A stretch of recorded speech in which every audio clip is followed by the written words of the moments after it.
करें प्रचार boy cut Muslims का। जब भी राम रावण पर चर्चा होती है मुझे बस ये ही किताब याद आती है। इससे बेहतर इस विषय पर शायद लिखा ही नहीं जा सकता। विशेषकर वो ब्राह्मण जो रावण महाविद्वान था, महादेव का भक्त, वेदों का ज्ञाता था, टाइप बातें करते हैं, उन्हें तो ये किताब जरूर पढ़नी चाहिए। रावण ब्राह्मण नहीं था, उसके पिता बिस्वा ब्राह्मण थे। रावण उतना ही ब्राह्मण था जितने जहांगीर और शाहजहाँ राजपूत थे, क्योंकि दोनों की माँ राजपूत बताई जाती हैं। बाद में इसी जहांगीर के पोते औरंगजेब ने हिंदुओं के साथ कैसा बर्ताव किया ये बताने के लिए इतिहास भरा पड़ा है। दंडक वन में ब्राह्मणों की हड्डियों का पहाड़ बनाने वाले, यज्ञ वन में मांस डालने वाले, ऋषियों संतों की हत्या करने वाले ब्राह्मण नहीं थे, राक्षस थे।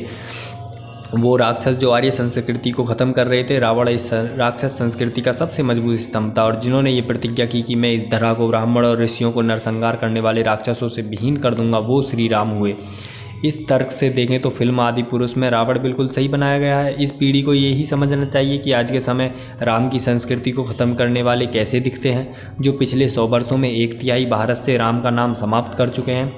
हाँ, रावण भगवान शिव का भक्त था, लेकिन सारे दानव दैत्य राक्षस सब शिव भक्त होते थे। नास्तिक राक्षस तो शायद ही कोई हुआ हो, लेकिन इससे फ़र्क नहीं पड़ता।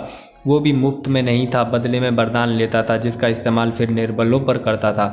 इस किताब को पढ़िए, दिमाग से सारे जाले साफ कर देती है। इस किताब के हिसाब से कन्वर्ट कराने वाला कॉन्सेप्ट सबसे पहले रावण ही लाया था।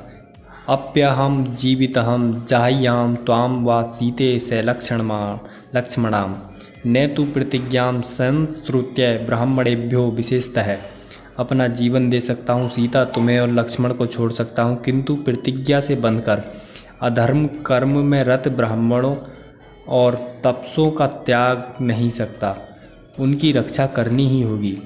निशिचरहीन करेंगे धरती, यह प्रण है श्री राम का। जब तक काम न पूर्ण हो, नाम नहीं विश्राम का।